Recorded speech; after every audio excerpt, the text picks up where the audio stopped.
Hey everybody, welcome to Kiki Loves Nigeria.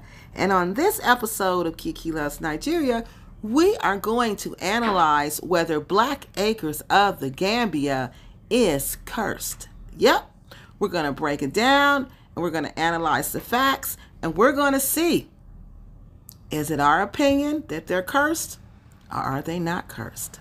So, who am I? For the people who don't know, my name is Kiki. And I want to welcome you to my show.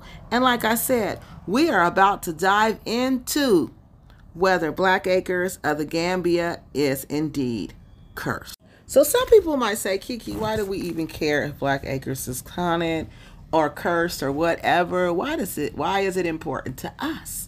Well, it's important to us as a people and as a community because members of our repack community are actually sending money to them. They're investing time and they're investing money into Black acres. And when you invest time and invest money, that is energy. And when you invest energy, you keep those spirits alive. You keep that curse alive. And we don't want to keep this energy alive. We don't want to keep this energy, this negative, cursed energy flowing through our repack community. Therefore, we have to stop it. And the way we stop it is by exposing it. And that's why it is important for us to know. Because once you spot the signs and you become aware of it, you can steer clear from it. And so that is the purpose of this video, is to educate the repack community so they will know the signs when someone is using witchcraft and when someone is heavily involved in black magic, so they can steer away from it. They can steer away from the cursings that follow it.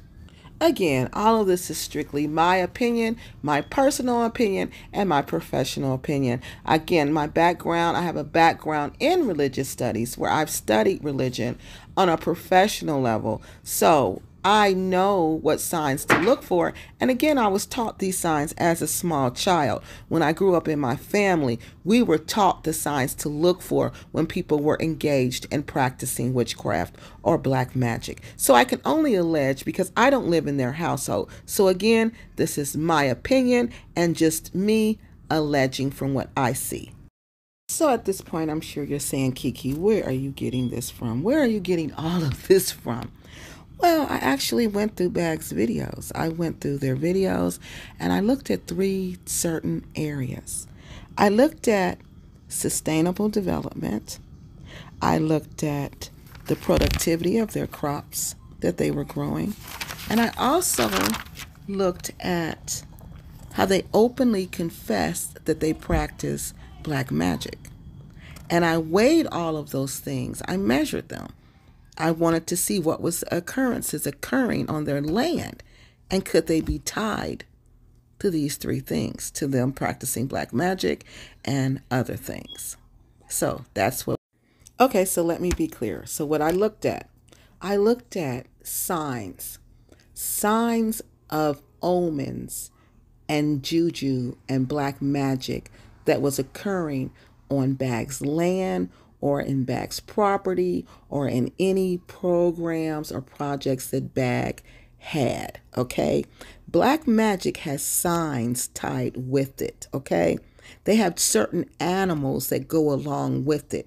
And when you start seeing these signs and seeing these animals, those are signs that black magic is occurring. So that's what I looked for. I looked for signs that black magic was occurring out at Black acre. So the first thing that I noticed is that there was no sustainable development.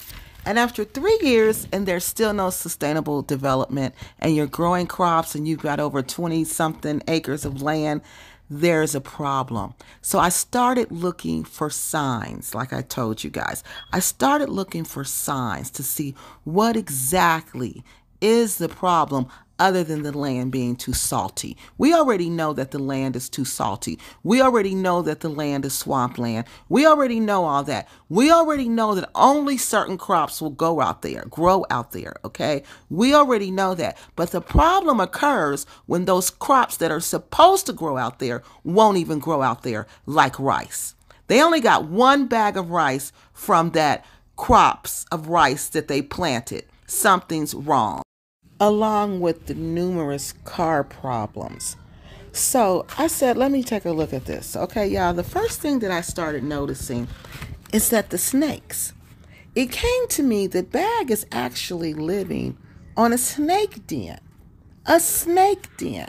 So I started looking at the videos, and you see snake after snake after snake. And you're not seeing garden snakes, you're not seeing good luck snake, you're seeing venomous, deadly snakes that can kill you with one single bite on their property.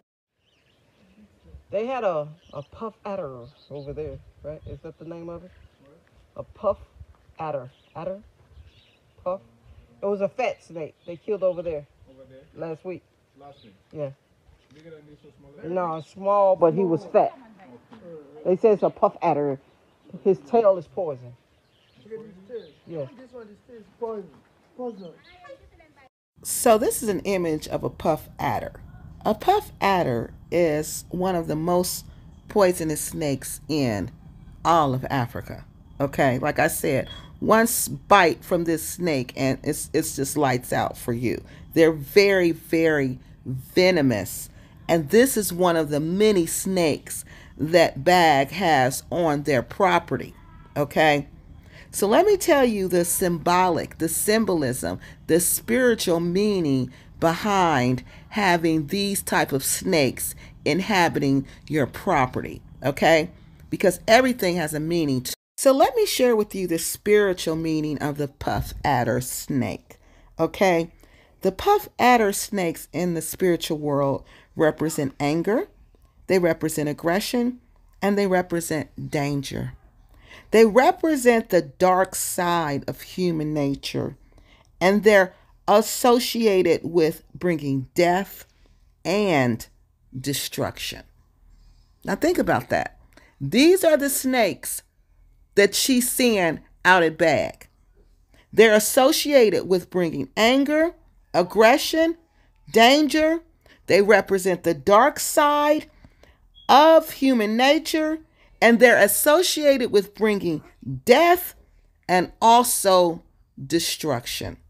That is the symbolism, the spiritual symbolism behind the puff adder, the most venomous snake in Africa. And that's the snake, one of the snakes that she's seeing out at Blakkk. This guy got on boots. That's good. That's good. Wow. So that's the head. Just that and hold it down. So what does it eat? What does it eat? A rabbit? Insect? Peps. Huh? Peps. And these small animals are like Mouse. Mouse? It eat mouse too? Like it ate something already. Wow. lizard. So do we have a lot of these out here? Or just one? One. Just Yeah, one? like it ate already, yeah. Now you all know as well as I do that there's more than just one snake out there. They actually told them that there's just one snake out there. Maybe they didn't understand what they were saying, or maybe they just didn't want to scare Black Acres. Maybe that's it. Because they know as well as we do that that place is nothing, Black Acres is nothing more than a snake den. So this snake that we're seeing in this video clip, you guys, is a viper. I kid you not. Vipers are another highly venomous snake, and it's known native to the Gambia and West Africa. So now we're going to talk about the symbolism behind the viper.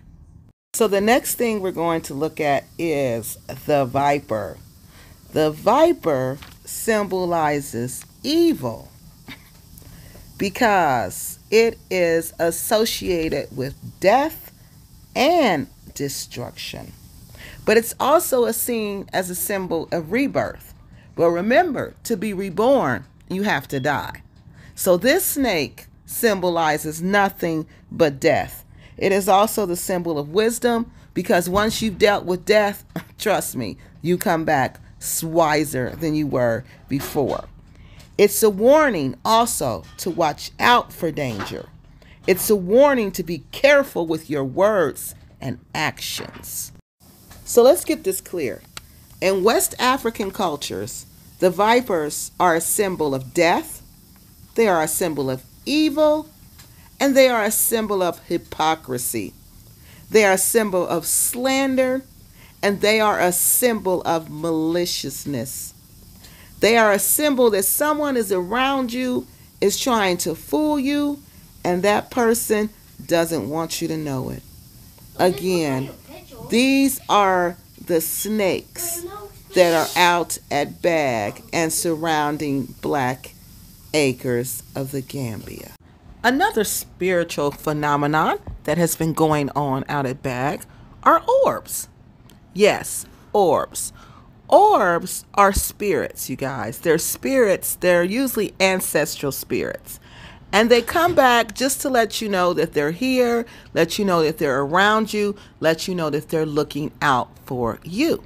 So when I first heard this, I'm like, ancestors? These can't be Blakk's ancestors, because that land doesn't belong to them. That land has ancestors, like ancestors that were living there before Blakkk even bought that land, purchased the land. Well, they didn't purchase it, before they leased it, correction. Then it came to me when I was making this video. Those are not the ancestral spirits of Black Acres. Those are the ancestral spirits of the people who own the land. Because remember when Blakkk purchased that land, when they originally leased that land, there was a controversy. Remember, they had to go to court about this, and that someone was disputing their right to purchase that land. So there was some kind of dispute over that land, over purchasing that land. If I'm wrong, correct me, but I believe this was the case. So that led me to believe that there is some type of controversy between the original owners of this land and Black Acres, which further strengthens my position that Black Acres of the Gambia is haunted. And it's haunted by the original people who own the land, because they don't want them there. Oh, we got some strange information about Blakkk. Now, we hope Blakkk ain't haunted, guys, but I'm going to find out from Doug. He was out here with some other guys that are sleeping out here, providing round-the-clock security, and they said that last night when they came out, they just saw millions and millions, maybe millions is an exaggeration, but they saw a lot of lights in the sky. I think they was... Like I stated earlier, an orb is an ancestral spirit. It can be an ancestral spirit, but it's not their ancestral spirits, because that's not their ancestral land. That is not Blakk's ancestral land. So that further strengthens my position that Black Acres of the Gambia is cursed and haunted, because they're not wanted there. And all of these signs that we're seeing, it's all signs that we don't want you there. And we're doing everything in our power to let you know that. Now, part 2 of the video is coming up next. I'm going to show you how they're showing them with their crop production. Black Acres has pretty much failed at everything they've attempted to do in the Gambia. These are, again, signs that you are cursed and that you are not welcome there. So, hey, stay with me for the next video, part 2, where we're going to break down how the crop production is another sign that they're not wanted there, and that they are indeed cursed, in my personal opinion. Thanks for watching.